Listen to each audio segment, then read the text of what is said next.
There are three things you have to figure out to start your real estate photography business successfully in 2025.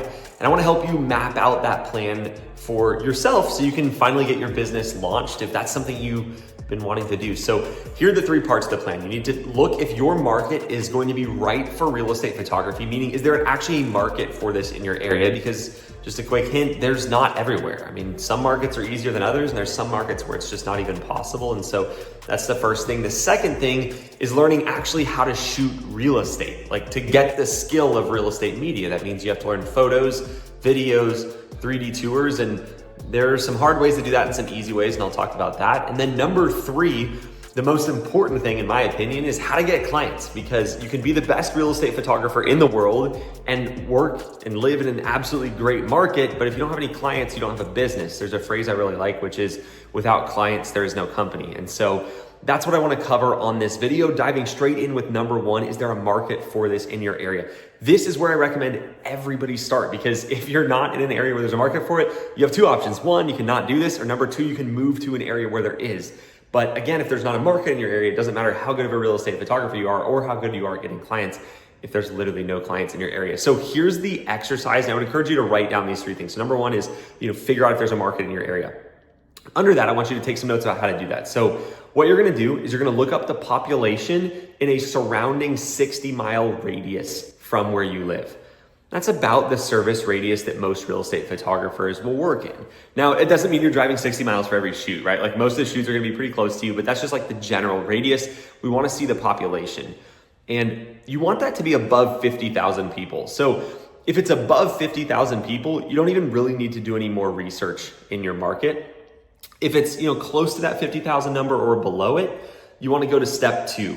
And you can do this even if you're in an area with a big population, just to give yourself some peace of mind. Because I found that a lot of people, they'll blame external stuff because it makes it easier for them to have a reason why they're not doing something. So they'll be like, oh, my market's just not good for it, right? So I want that excuse completely gone for you. So if you have that excuse or you're less than 50,000 people, what you're next gonna do is open up Zillow or Realtor.com and start looking at homes in your area. You're gonna notice one of two things. You're gonna notice there's a lot of professional photos or there's not a lot of professional photos. So both of those can be advantages and disadvantages. If you notice there are a ton of professional photos, well then there's a market for it, and so you're pretty much good to go.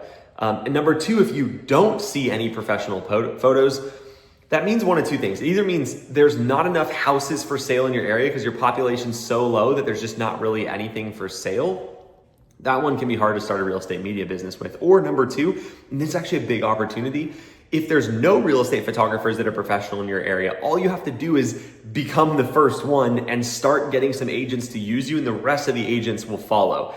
It's like the craziest thing. If you think about it, all real estate agents are competitors, basically. And so they're paying attention. And if one agent starts spending on photos and their listings start looking better, the other agents are gonna follow suit. So that's kind of how you can get an insight for your market. And the last thing in that category is this data is sometimes harder to find.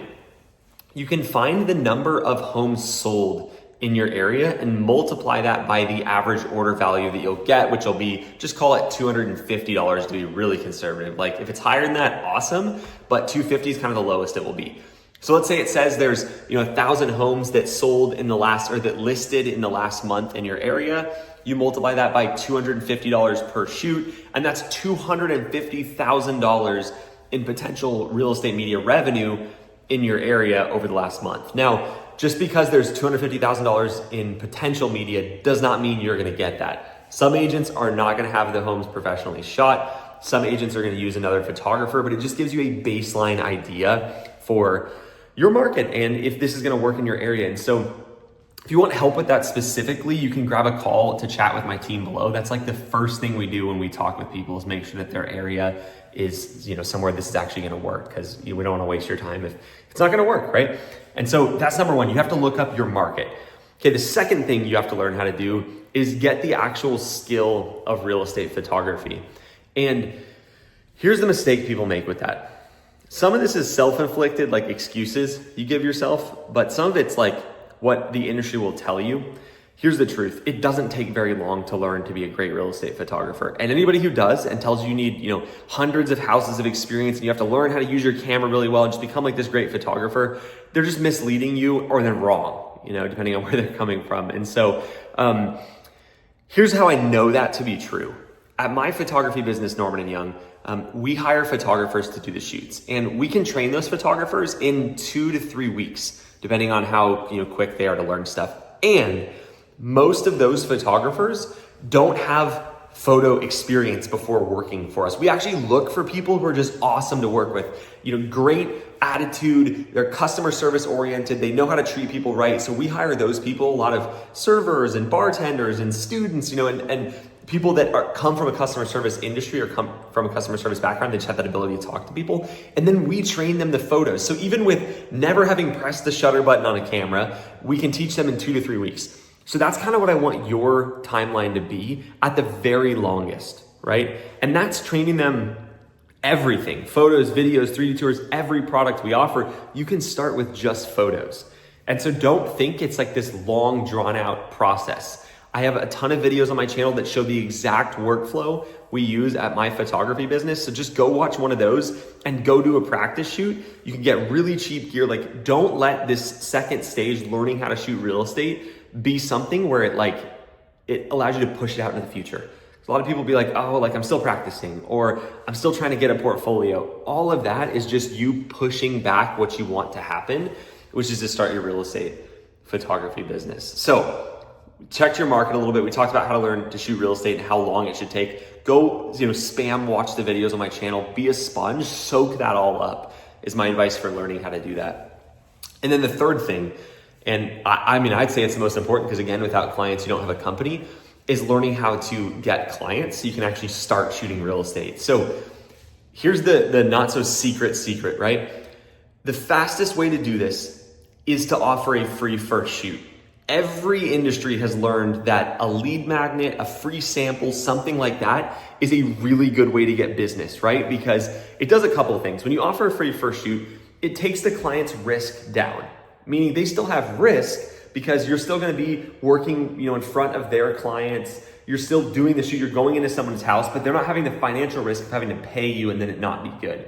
So it removes that risk, right? But it also shows that you have confidence in your product. Because I think if you're, as a business owner, if your best marketing is not your product itself, I think you need to go work on the product more. And product isn't just the quality of your photos. It's like how you interact with the clients and everything like that. So think about the free first shoot as a sample that they get to taste, or a free trial, right? They get to trial out your services and see if it's something they want to do. Now, you'll hear so many people say that this is a terrible idea. And in my opinion, they're just wrong. We've helped so many people start their business that we've just seen the data on how this works out. And the people that are less, willing to offer free, they just generally grow slower.